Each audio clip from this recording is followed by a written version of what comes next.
Segenap majelis DKDPU Jemaat kami mengucapkan selamat pagi, selamat datang dan selamat beribadah kepada seluruh warga jemaat dan jemaat tamu yang hadir. Ibadah pada pagi hari ini akan dilayani oleh Saudara Marsikal Bibu dengan menggunakan pujian hidung jemaat. Untuk petugas kolektan dari tim Bapak, yang pertama Pak Kasmanto, yang kedua Bapak Ijanto, dan yang ketiga Pak Dwi Arianto. Jika tidak ada di antara ini yang hadir, nanti bisa digantikan oleh Bapak-Bapak yang lain. Untuk harta yang pertama dalam rangka memperingati hari ulang tahun DKDPU yang berusia 86 tahun dan sebagai kado untuk sinode, MPH DKDPU memohon kepada warga jemaat DKDPU Bendasari untuk menghimpun persembahan melalui amplop persembahan ulang tahun DKDPU. Amplop persembahan bisa dikumpulkan saat persembahan hari Minggu dan bisa dikumpulkan sampai yang terakhir di hari Minggu 19 Maret tahun 2023. Persembahan ini akan dimasukkan ke dalam dana pemakaian di KDPU. Untuk amplop persembahan bisa diambil di meja amplop. Mohon dukungan dari seluruh warga jemaat dan partisipasi warga jemaat. Warta yang kedua ibadah Minggu tanggal 5 Maret 2023, yaitu ibadah Minggu Prapaskah kedua dan ibadah Sukar Mingbar Klasik, akan dilayani oleh Bapak Vikaris Demianus dengan menggunakan pujian hidung jemaat. Adapun petugas kolektan dari tim SPKP 2, Ibu Salmi Minarno, Ibu Atinoto, dan Ibu Jumiati Bambang. Adapun untuk song leader terdiri dari tim song leader 3, yaitu Saudara Janti, Saudara Mada, dan dari Kristi. Adapun multimedia dan LCD petugas 2, yaitu Saudara Marsikal Bibu. Jemaat yang dikasihi Tuhan, mari sebelum kita beribadah, kita bersama-sama menyatukan hati kita. Kita saat teduh berdoa secara pribadi.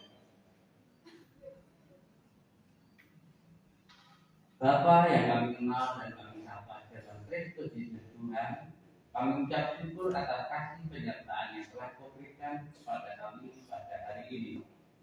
Kau telah mempersatukan dan mempersekutukan kami, seluruh jemaat di KDPU Bendasari, untuk datang menghadap kehadiran, akan memuji dan memuliakan nama-Mu lewat ibadah ini beberapa sekali yang pertama pada hari ini. Yang berdoa untuk jemaat yang mungkin masih dalam perjalanan Tuhan sertai Tuhan berkati, sehingga mereka pun akan menyusul kami di sini untuk bersama-sama memuji dan memuliakan nama Tuhan, serta kami siap untuk menerima berkat daripada-Mu. Terima kasih ya Bapak, kami menyerahkan Saudara Bibu pada pagi hari ini melayani ibadah. Kiranya Kau menyertai, keturunkan rohnya, jika dia dapat menyampaikan firman-Mu dengan baik dan dapat menjadi berkat bagi kami semua yang hadir pada hari ini. Satukanlah hati kami, sucikanlah hati kami, sehingga ibadah pada hari ini berkenan di hadapan-Mu. Ampuni segala dosa serta kesalahan kami ya Bapa, hanya dalam nama-Mu, dalam Kristus Yesus Tuhan kami boleh berdoa dan mengucap syukur. Amin. Jemaat kami undang untuk bangkit berdiri. Kita akan menyanyikan lagu pembuka dari Hidung Jemaat 3, ayatnya yang pertama dan kedua, kami puji dengan baik.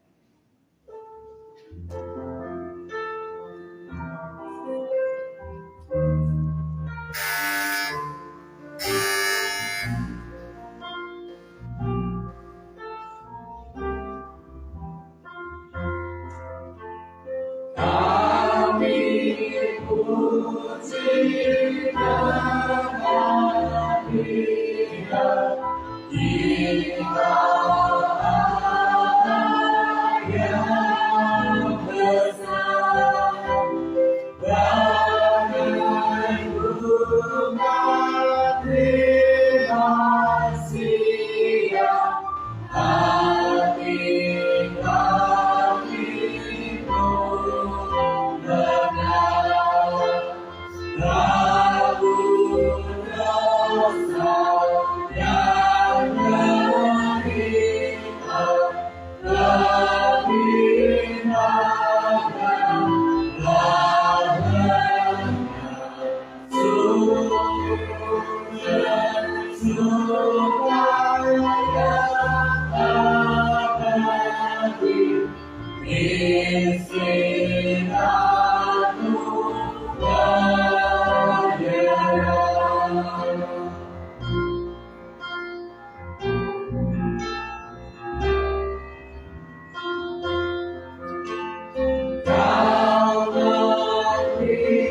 Marilah kita mulai kebaktian pada minggu Prapaskah pertama ini dengan percaya bahwa pertolongan kita adalah di dalam nama Tuhan yang menciptakan langit dan bumi, yang tidak meninggalkan pekerjaan tangannya, dan yang mengenapi janjinya kekal selama-lamanya.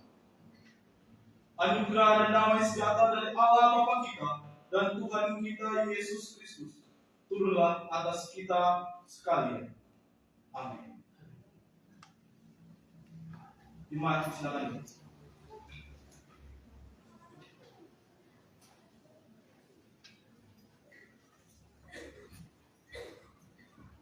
Bapak, Ibu, dan saudara-saudara yang kasih Tuhan, dengarkanlah firman Tuhan yang diambil dari Yeremia 33 ayat yang ke-8. Yeremia pasal yang ke-33 ayat yang ke-8 yang akan jadi pengantar kita dalam beribadah pada saat ini. Yeremia pasal yang ke-33 ayat yang ke-8 yang berbunyi demikian. Aku akan mentahirkan mereka dari segala kesalahan yang mereka lakukan dengan berdosa terhadap aku, dan aku akan mengampuni segala kesalahan yang mereka lakukan dengan berdosa dan dengan memberontak terhadap aku. Untuk menyambut pengantar ibadah kita pada pagi hari ini, kita menyanyikan nyanyian jemaat dari Kidung Jemaat nomor 1, baiknya yang pertama sampai kedua. Haleluya, puji.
Jemaat yang dikasihi Tuhan, marilah kita kembali menerima dan merenungkan hukum kasih yang terdapat dalam Matius pasal yang ke-22 ayatnya yang ke-37 sampai 40. Dengan melihat segala yang telah kita lakukan dalam kehidupan kita pada hari-hari yang lemah.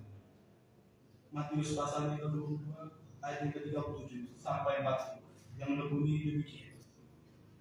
Jawab Yesus kepadanya, "Kasihilah Tuhan Allahmu dengan segenap hatimu, dan dengan segenap jiwamu, dan dengan segenap akal budimu. Itulah hukum yang pertama dan yang pertama. Dan hukum yang kedua, yang sama dengan itu ialah, kasihlah sama manusia seperti dirimu sendiri. Padahal kedua hukum inilah tergantung seluruh hukum Taurat dan kitab para nabi." Jemaat yang dikasihi Tuhan, marilah kita mengaku setiap kesalahan dan dosa yang kita lakukan di sepanjang kehidupan kita. Saja kita untuk berdoa. Kita berdoa. Di pagi hari ini Tuhan, kami datang bersekutu dan mengakui setiap perbuatan yang tiada berkenan yang telah kami lakukan di hadapan-Mu.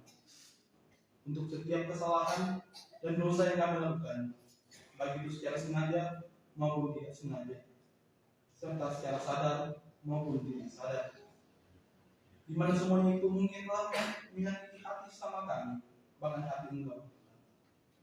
Mohon ampun atas setiap perkataan, perbuatan, tindakan, sikap kami, bahkan pikiran serta hati kami yang membuat sama kami terluka, bahkan membuat hati Tuhan terluka. Engkau Tuhan sang sumber pertolongan dan pengampunan kami. Dengan penuh kerendahan hati, kami mengakui serta menyesali setiap perbuatan yang telah kami lakukan. Ampunilah kami ya Tuhan. Kiranya Tuhan berkenan memberikan kekuatan dan menyertai kehidupan kami, sehingga kami benar-benar diberikan kekuatan dan dimampukan untuk mewujudkan firman Tuhan dalam kehidupan kami setiap hari. Inilah seruan doa kami. Dalam nama Tuhan Yesus kami berdoa. Amin. Jemaat yang dikasihi Tuhan, Tuhan yang kita kenal dalam Yesus Kristus adalah Tuhan yang Maha Pengasih, yang kita dengan jujur mengakui dan memohon ampun atas segala macam dosa kita, maka Tuhan pasti akan memberikan pengampunan. Dan juga sepanjang hidup kita mengimani Yesus Kristus sebagai Tuhan serta Juru Selamat kita, kita pasti menerima keselamatan baik di dunia sekarang maupun di akhirat nanti. Kita dengarkan berita anugerah dari Yoel pasal yang kedua ayat yang ke-13 yang berbunyi demikian. Koyakkanlah hatimu dan jangan pakaianmu. Berbaliklah kepada Tuhan Allahmu, sebab Ia pengasih dan penyayang, panjang sabar dan berlimpah kasih setia, dan Ia menyesal karena iman. Kita menyambut berita anugerah yang telah kita dengar dengan menyanyikan Hidup di Mana 27, baik yang pertama sampai meski tak layak diri.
Bapak Ibu saudara-saudara sekalian, marilah kita dengarkan petunjuk hidup baru yang terdapat dalam 1 Petrus pasal yang kedua, ayatnya yang kedua. 1 Petrus pasal yang kedua, ayatnya yang kedua, yang berbunyi demikian. Dan jadilah sama seperti bayi yang baru lahir, yang selalu ingin akan air susu yang murni dan yang rohani, supaya olehnya kamu bertumbuh dan beroleh keselamatan. Saja bisa untuk panggil berdiri.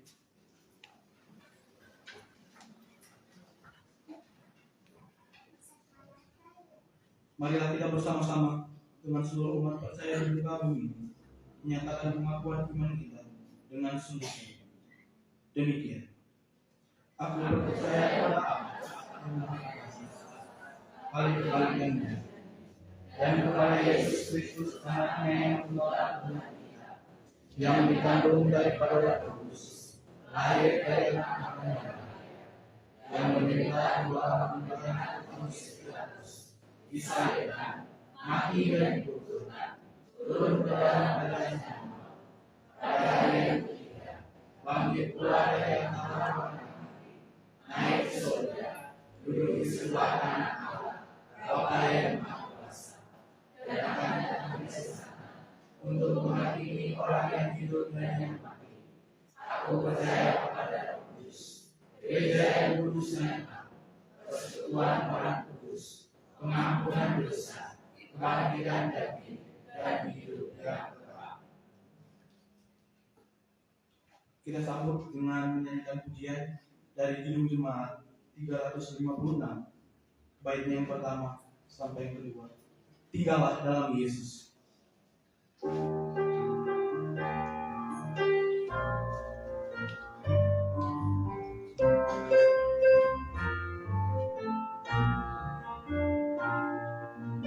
Tinggallah dalam Yesus, jadilah murid-Nya, belajarlah firman Tuhan, takut padanya. Tinggallah dalam Yesus, pada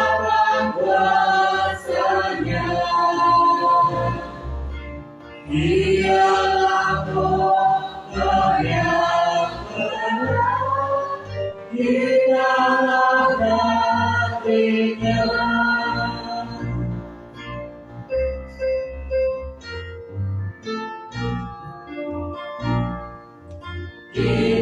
sebagai nabi pasti berbuat asal dengan setia di kebenarannya. Kita menolak Yesus, muliakan namanya. Hidup berlimpah kurnia hanya di dalamnya.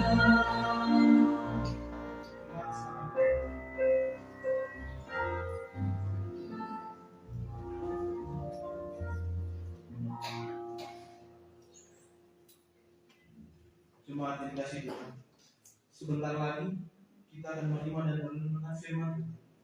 Untuk itu, marilah kita berdoa memohon pertolongan Roh Kudus agar kita dimampukan untuk memahami semua firman Tuhan yang disampaikan nanti di hari. Mari kita berdoa. Ya Allah Bapa di surga, firman-Mu adalah pelita dan suluh bagi kehidupan kami. Sebentar lagi kami akan bersama-sama membaca, mendengar, serta merenungkan kebenaran firman Tuhan. Oleh karena itu, layakkanlah kami, berkatilah setiap pikiran dan hati kami, berkati kami dengan hikmat-Mu yang kudus, sehingga kami dimampukan untuk memahami, mengerti dan mampu melakukan firman Tuhan di dalam kehidupan kami setiap hari. Berkatilah juga hamba-Mu yang telah Kau utus saat ini, sehingga setiap perkataan hamba-Mu ini yang keluar dari mulut-Mu sesuai dengan kehendak-Mu saja. Di dalam nama Tuhan Yesus, Juru Selamat kami siap untuk menyambut firman-Mu. Amin.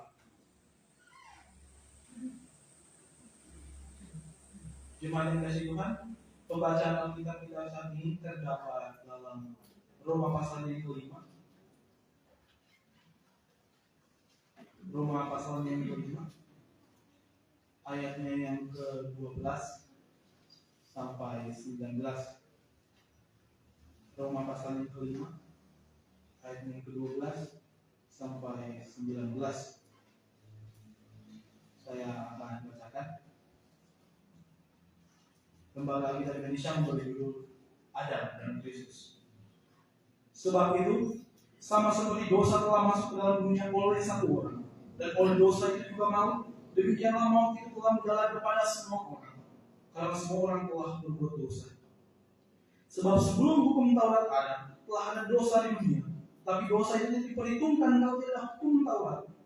Sungguh pun demikian, maut telah berkuasa dari zaman Adam sampai kepada zaman Musa juga atas mereka yang tidak berbuat dosa dengan cara yang sama seperti yang dilakukan oleh Adam, yang adalah gambaran Dia yang akan datang. Tetapi karunia Allah tidak sama dengan pelanggaran Adam, sebab jika karena pelanggaran satu orang, semua orang telah jatuh di dalam kuasa maut, jauh lebih besar lagi kasih karunia Allah dan karunia-Nya yang dilimpahkannya atas semua orang karena satu orang, yaitu Yesus Kristus.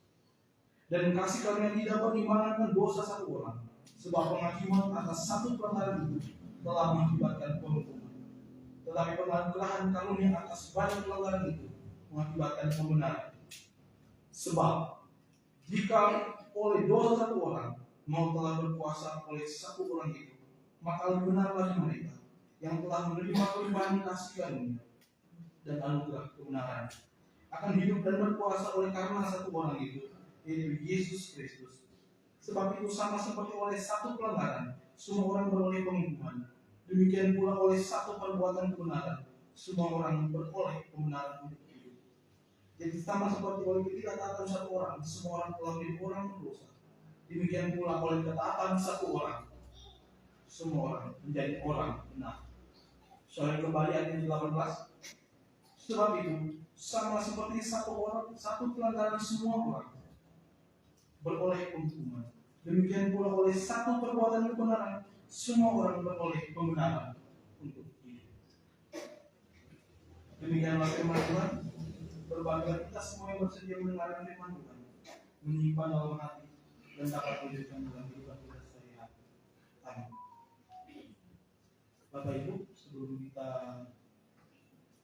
membaca dan merenungkan firman Tuhan, kita doa. Saya kita semua ucapkan doa, kita berdoa. Ya Allah Bapa di surga, sekarang kami anak-anak-Mu Tuhan, ingin datang ke hadapan-Mu Tuhan, berterima kasih atas segala macam penyertaan yang sudah nyata dalam kehidupan kami. Karena pada saatnya kami tahu, semalam telah berlalu, pagi hari kami sudah bangun dengan tubuh yang berkuasa dan kesehatan, oleh karena semua penyertaan saja. Ya Allah Bapa di surga, sekarang kami anak-anak-Mu Tuhan, ingin datang ke hadapan-Mu Tuhan. Mohon berkati kami, baik hamba maupun jemaat Tuhan. Mohon agar setiap apa yang kami dengarkan, apa yang setiap hamba ini sampaikan Tuhan, bukan hanya sampai di gereja ini saja Tuhan, namun boleh dipraktekkan bagi semua orang yang kami temui di kemudian hari. Ya Bapa di surga, kami juga berdoa untuk semua orang yang belum sempat hadir untuk beribadah bersama-sama dengan kami pada hari ini.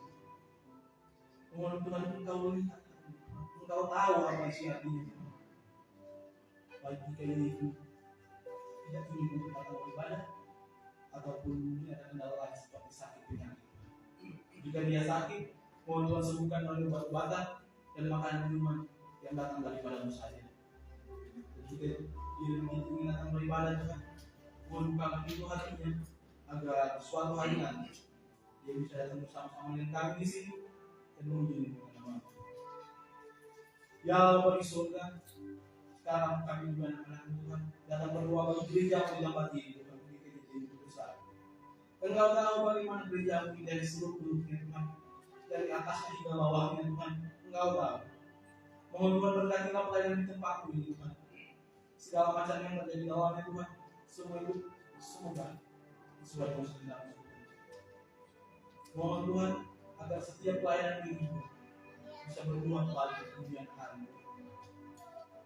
Ya Allah di surga, di gereja ini juga Tuhan, mohon berkatilah pemimpinnya gereja dunia untuk semua pelayanan yang sudah dilakukan Tuhan, mohon sertai dia baik dalam kehidupannya sebagai seorang pemimpin di tempat ini maupun sebagai seorang ibu di rumah.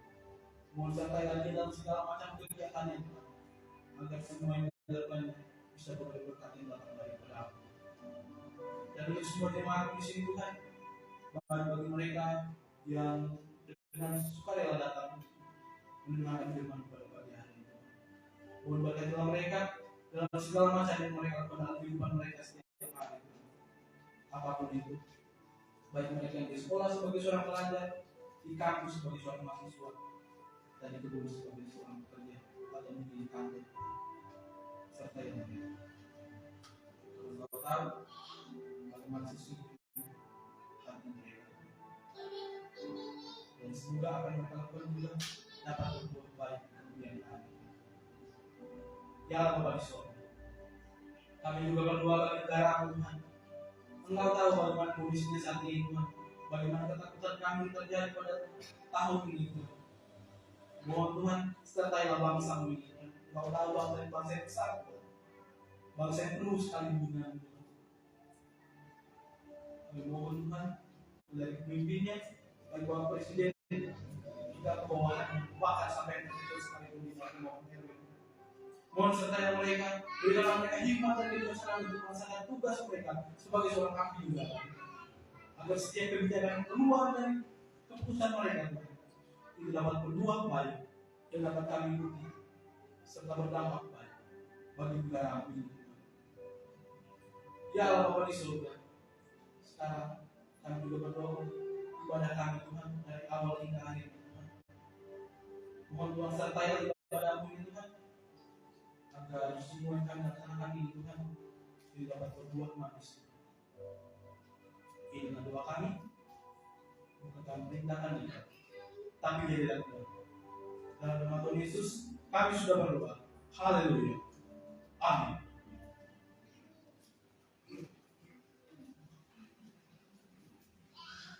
Jemaat yang dikasihi Tuhan, tiba saatnya kita untuk memberikan persembahan, untuk mengucap rasa syukur atas segala macam berkat yang Tuhan sudah berikan bagi kita. Dan melalui persembahan ini, semoga apa yang kita berikan juga dapat diterima oleh Tuhan. Dan sebelum mengumpulkan persembahan, mari kita ingat dan hayati firman Tuhan demikian. Dari Amsal pasal yang ke-11 ayatnya ke-24 yang berbunyi demikian. Ada yang memberi harta tetapi bertambah kaya. Ada yang menghemat secara luar biasa namun selalu berkekurangan. Sebagai pengiring, kita menyanyikan Hidup Jemaat 450. Hidup kita yang benar.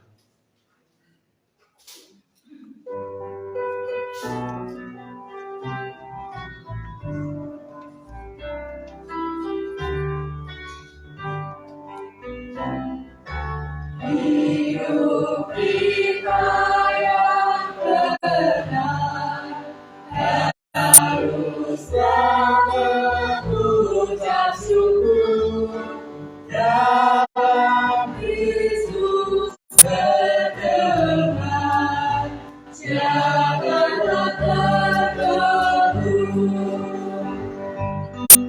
dalam susah pun senang dalam segala hal. Aku bersyukur dan ucap syukur, itu terangnya.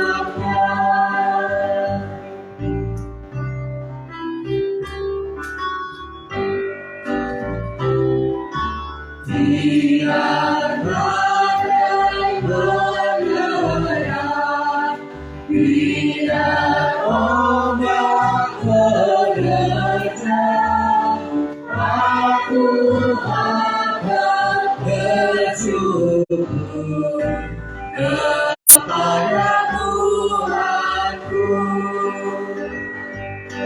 Dalam susah pun senang, dalam segala hal. Aku bersyukur dan ucap syukur, itu terangnya.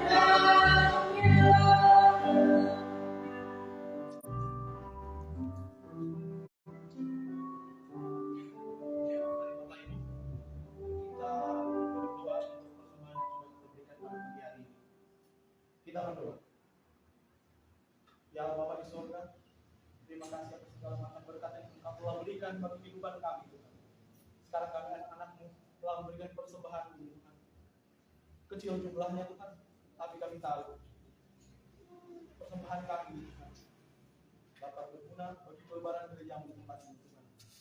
Dan kami mohon juga berkati persembahan ini, agar ke depannya segala macam yang kami berikan ini, Tuhan, bagi gereja-Mu di tempat ini, Tuhan. Inilah doa kami dalam nama Tuhan Yesus. Kami sudah berdoa. Haleluya. Amin. Iman sekarang dulu.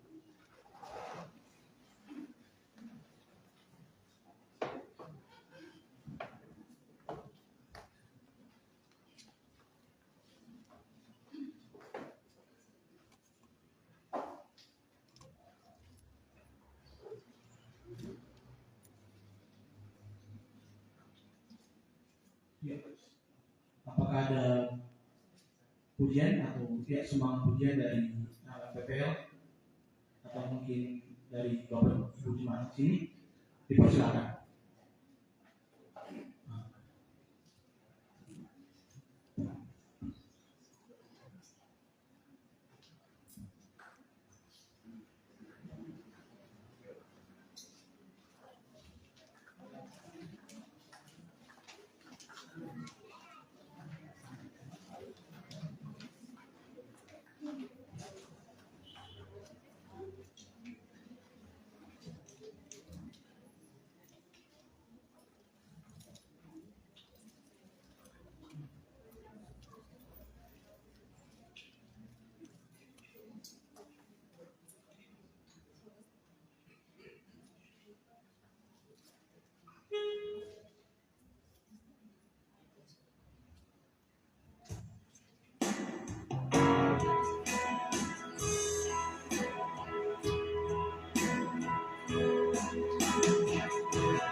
Ya, terima kasih atas puji-pujian. Tuhan Yesus memberkati.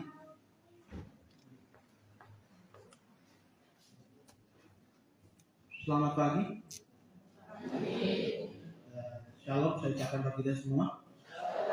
Sekali lagi shalom. Shalom. Bapak Ibu saudara-saudara sekalian. Sebelum itu perkenalkan, nama saya Marskal Gibo, bisa dipanggil Max. Dan mungkin Bapak Ibu tidak terlalu sering lihat muka saya karena saya seringnya kerjanya di bagian LCD begitu. Udah hampir kayaknya 1,5 tahun, dan kayak katanya Mas Yosua biasa udah 80%-nya kayaknya udah di KJTU begitu. Karena sudah terlalu sering untuk melayani di bagian LCD begitu. Sampai kemarin memang agak berhenti sejenak karena memang Desember begitu ada banyak juga kegiatan selain di gereja di sini begitu. Jadi sekarang udah tidak sesering dulu. Memang dulu sering sampai 1,5 tahun kemarin. Ya Bapak Ibu, saya juga berasal dari Poso, Sulawesi Tengah. Kalau Bapak Ibu tidak tahu Poso itu di mana, bisa di Google sendiri. Bisa di Google, silakan. Kalau tidak tahu, kalau sampai tidak tahu juga cari aja teroris. Itu ada namanya, lupa kemana, punya adalah gitu. Cari teroris Indonesia, satunya pasti muncul Poso kan.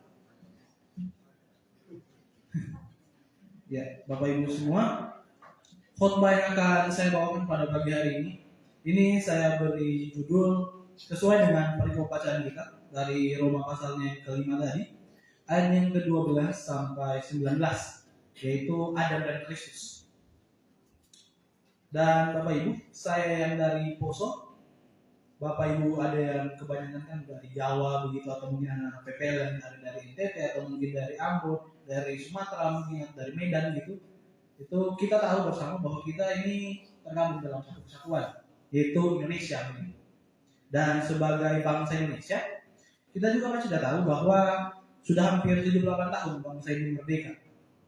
Dan sebelum kemerdekaannya itu Bapak Ibu, kita ini diperhalak begitu atau diduduki oleh bangsa lain atau bangsa Asia lain begitu, sebagaimana kita tahu yaitu Jepang begitu. Di mana saat Jepang itu menduduki Indonesia ini khususnya dari tahun 1942 sampai 1945, yang itu diperkirakan sekitar 3,5 tahun begitu, itu setelah kependudukan Belanda. Ini Jepang ini juga ikut dalam sebuah perang begitu. Selain mereka menduduki Indonesia saat itu, mereka juga ikut perang saat itu begitu, yaitu namanya Perang Pasifik atau Perang Asia Timur Raya. Nah, di mana Perang Asia Timur Raya ini sekaligus menjadi perang yang membuat Jepang berada di titik terendah mereka begitu. Karena saat itu mereka betul-betul kalah telak, khususnya kalah telak dari Amerika, yang pada saat itu membuat mereka hancur. Karena serangan Amerika, sebagaimana yang kita tahu itu, kalau Bapak Ibu belajar waktu dari SD begitu pasti tahu bahwa Amerika itu menjatuhkan bom atom. Dia jatuhkan itu di kota Hiroshima dan Nagasaki begitu. Dan saat dijatuhkan ini bisa juga memang seperti yang saya katakan tadi, memang Jepang saat itu menderita kekalahan yang luar biasa.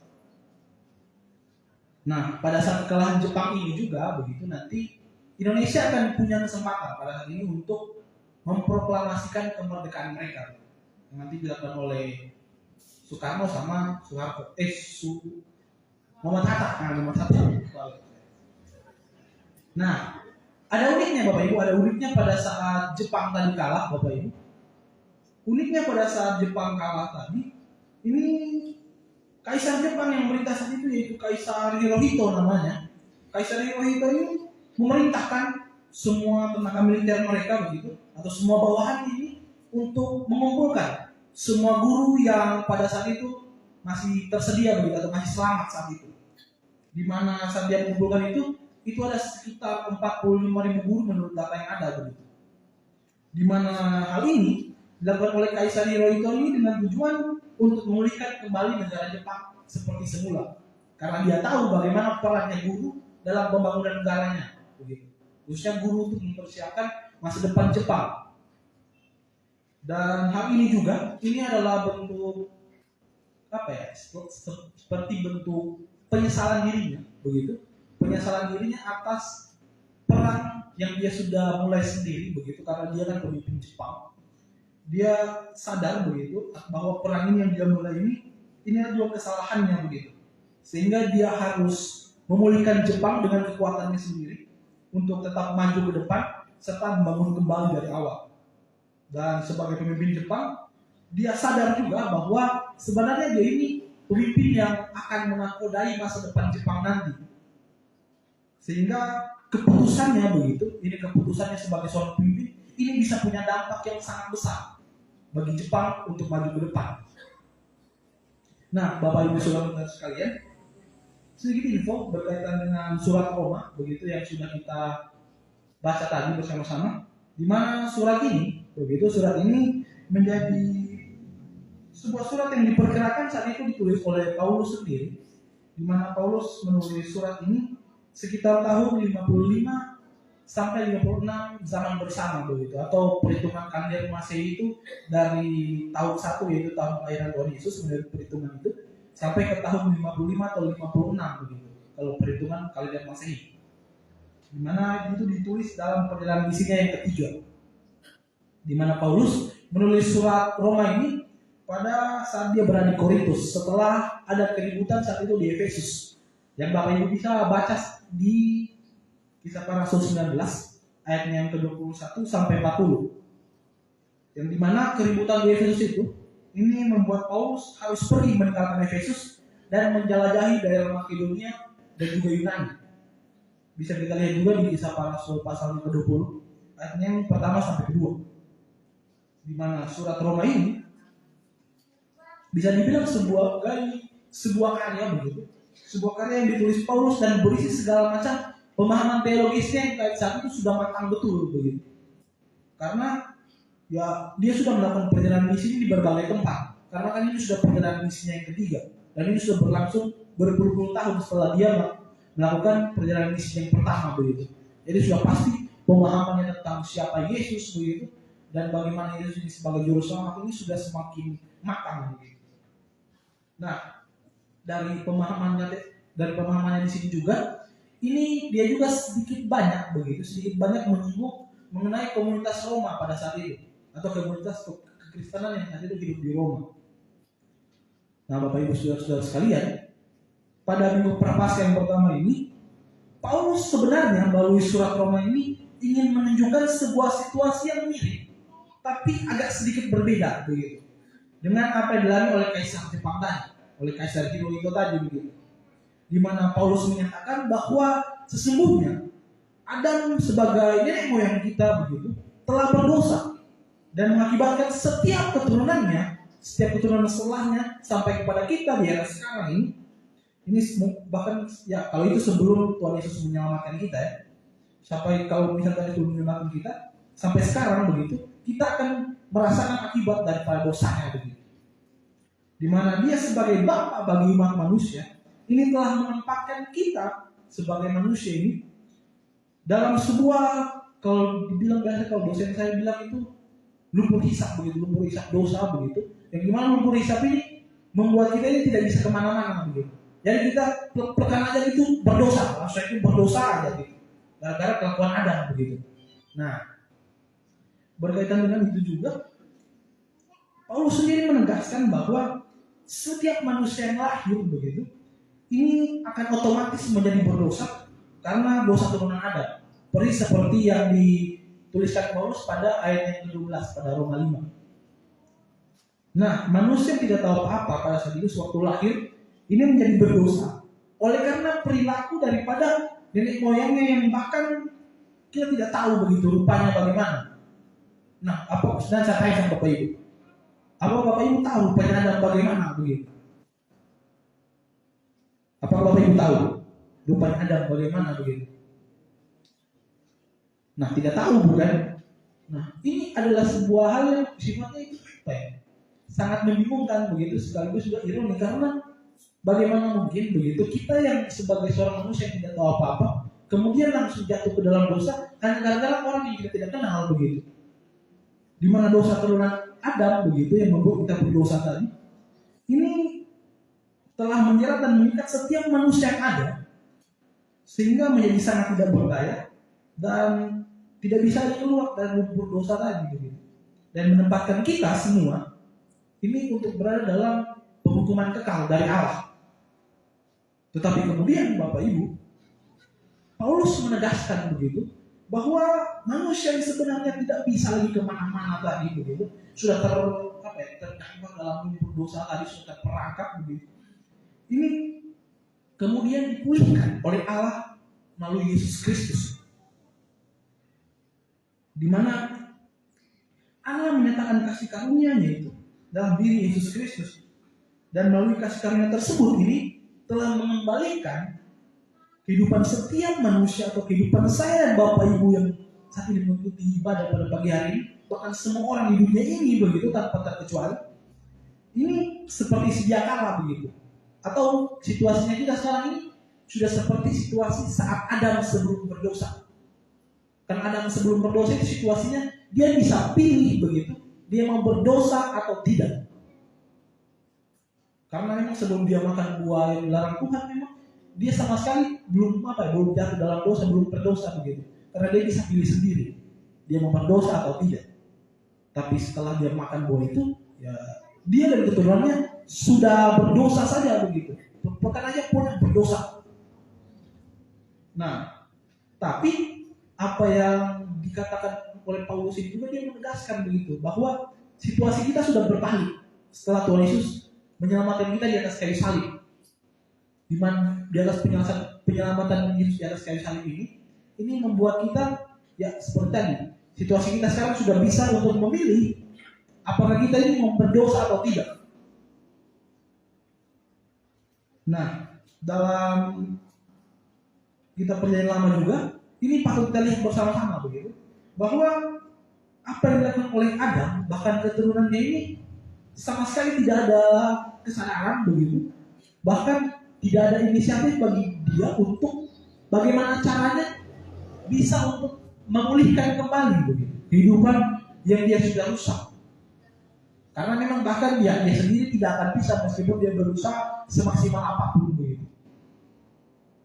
Sehingga dalam segala ketidakmampuan Adam beserta keturunannya, Allah sendiri begitu, Allah sendiri yang datang berinisiatif memulihkan kehidupan umatnya melalui Yesus Kristus. Bapak Ibu saudara-saudara sekalian, masalah dosa yang dibahas oleh Paulus tadi ini berhubungan juga dengan situasi atau bagaimana keadaan kota Roma pada saat surat Roma yang ditulis begitu. Di mana dalam beberapa catatan sejarawan pada abad pertama dituliskan bahwa sebenarnya surat Roma ini apa ya? Orang-orang yang di kota Roma begitu pada saat itu ini diguncang oleh yang namanya kerusuhan pada saat itu, ada percekcokan begitu antara komunitas di sana. Di mana kerusuhan ini diakibatkan perbantahan mereka akan siapa sebenarnya sosok Kristus, atau ya dalam bahasa Yunani-nya begitu Kristus atau Kristus itu sendiri begitu. Yang dipertentangkan apakah Kristus ini berkuasa atau tidak begitu. Apa sebenarnya dampaknya Kristus bagi kehidupannya manusia? Sebagaimana berkuasanya dia begitu. Sehingga Paulus dalam hal ini sebenarnya perlu untuk menegaskan bagaimana sesungguhnya sosok Kristus yang sebenarnya. Khususnya Kristus yang sudah memiliki dampak besar bagi kehidupan kita pada saat ini. Dimana bahkan pada perikop bacaan kita, kalau kita lihat baik-baik Bapak Ibu, ini kata karunia dan pembenaran begitu, atau dalam bahasa Yunani ini disebut sebagai dorema. Dorema ini untuk merujuk kepada karunia, dan dikaioma untuk merujuk kepada yang namanya pembenaran begitu. Ini menjadi kata-kata yang paling sering muncul.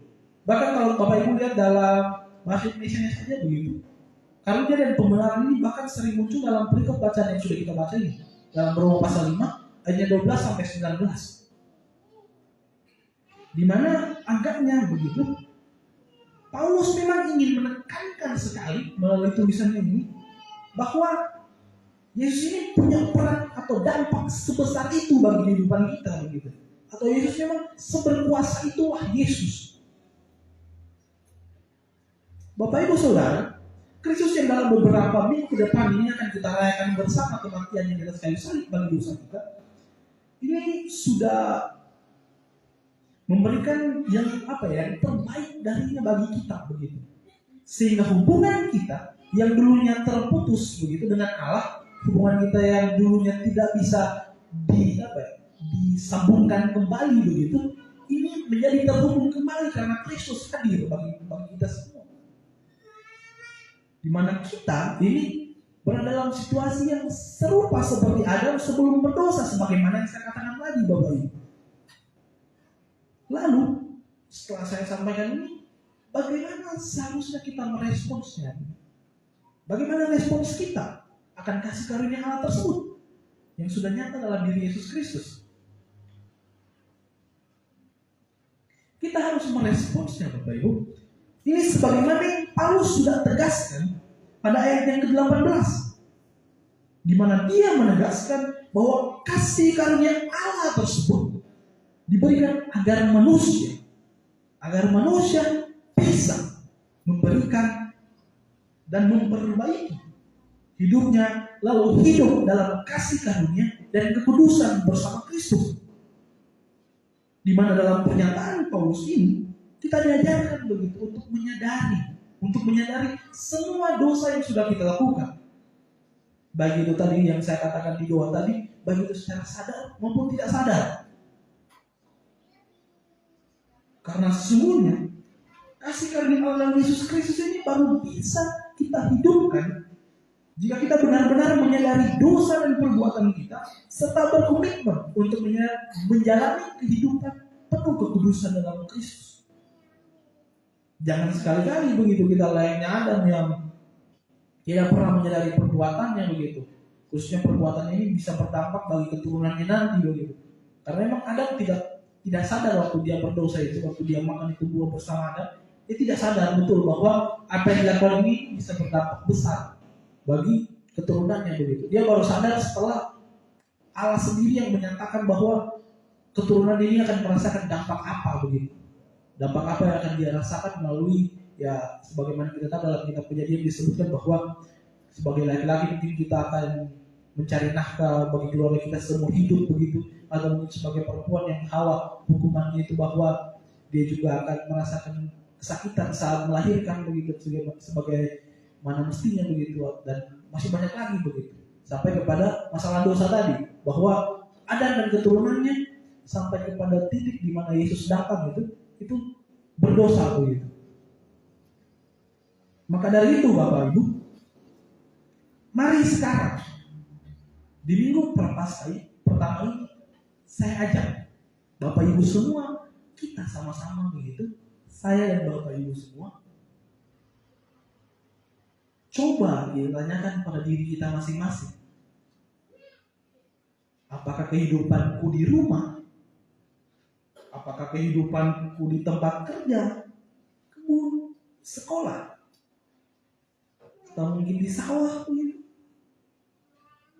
Ini bahkan gereja sudah menunjukkan kesadaran diriku atas dosa yang sudah kuperbuat begitu. Atau apakah sikapku pada orang lain sudah menunjukkan respons diriku akan kasih karunia Yesus Kristus yang sudah nyata dalam kehidupanku. Sebagai penutup, saya memberikan sebuah nasihat begitu dari Hans von Balthasar yang merupakan seorang pendeta kenamaan dari Swiss begitu, dia pendeta Katolik, di mana dia mengatakan bahwa siapapun diri adalah hadiah dari Tuhan untukmu, dan akan menjadi apa dirimu nanti adalah hadiah darimu untuk Tuhan. Maka dari itu Bapak Ibu, marilah kita hidup dalam kasih karunia Allah dalam Yesus Kristus, serta menyesali segala macam dosa kita. Amin.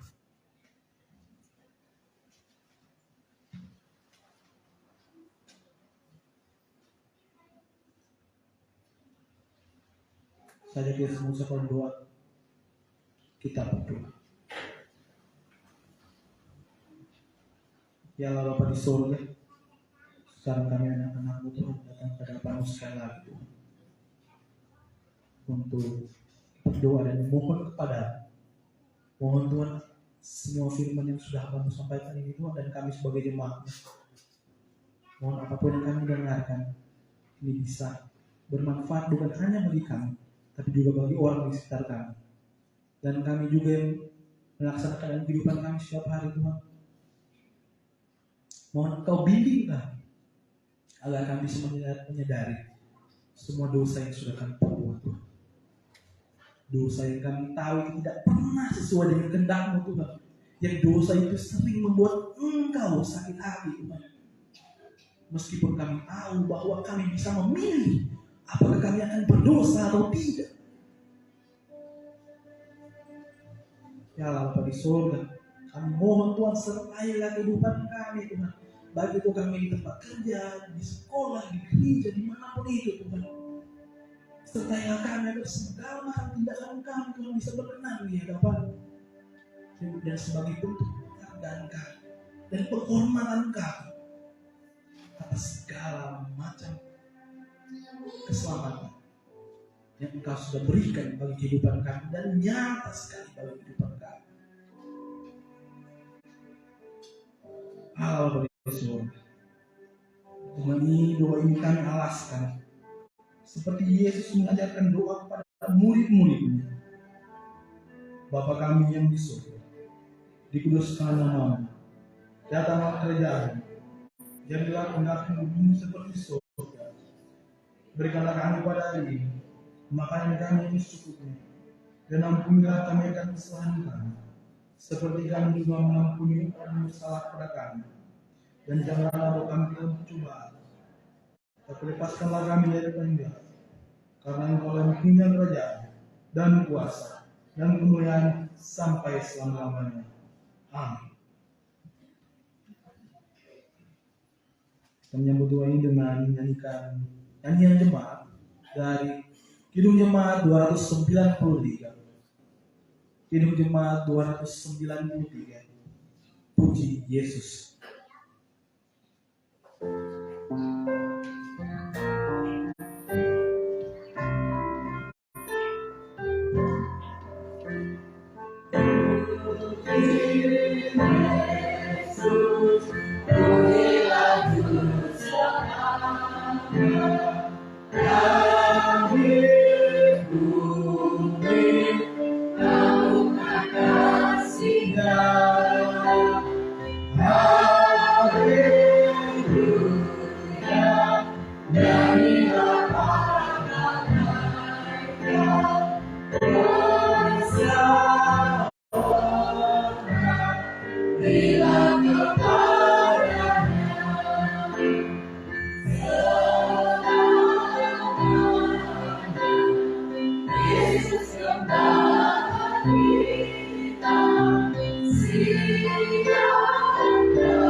Marilah kita mengakhiri kebaktian ini dengan damai sejahtera.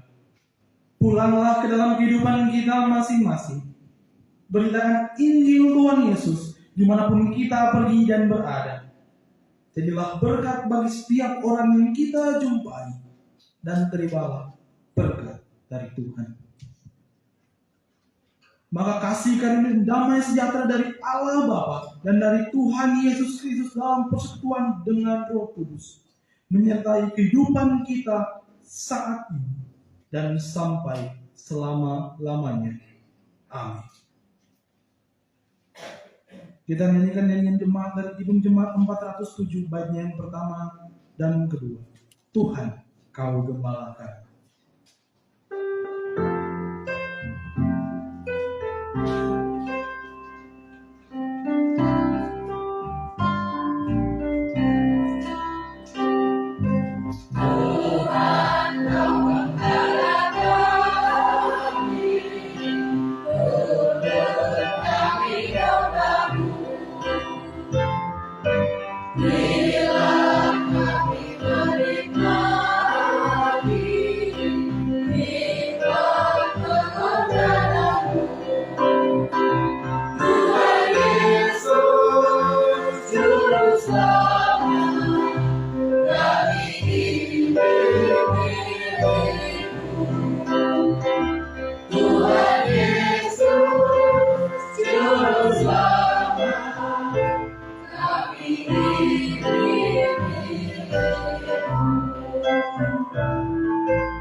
pelihara lawan hidup terdekat. Jauhkan kami dari kerusakan, bagi Tuhan yang sesat. Tuhan Yesus, Juru Selamat, kami mohon beri berkat. Tuhan Yesus, Juru Selamat, kami mohon beri berkat.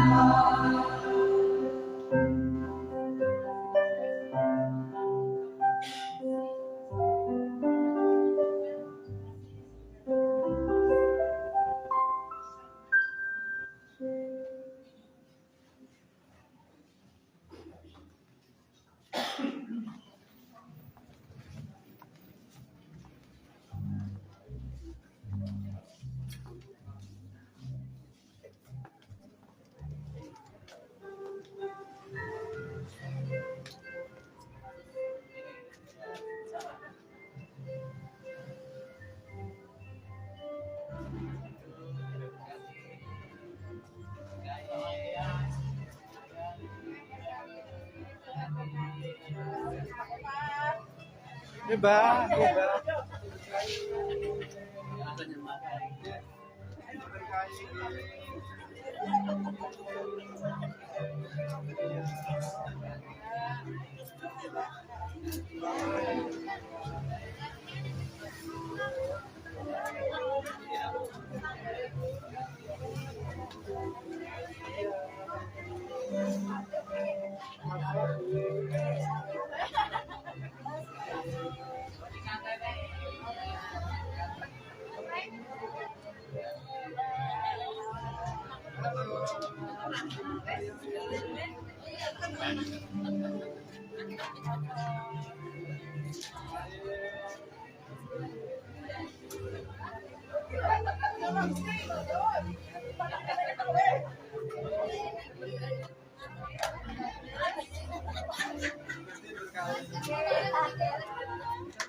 Hadap sini. Hadap sini. Dadah. Dadah. Ya.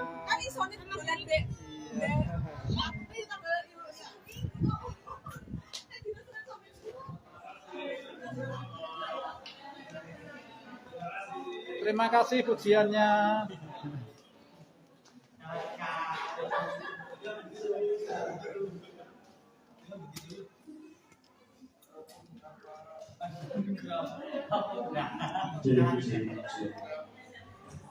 Oke, matur nuwun Bapak Ibu yang sudah beribadah secara online, kiranya Gusti Yesus paring berkah kagem kita sedaya lan pengumuman untuk minggu depan tanggal 5 ya.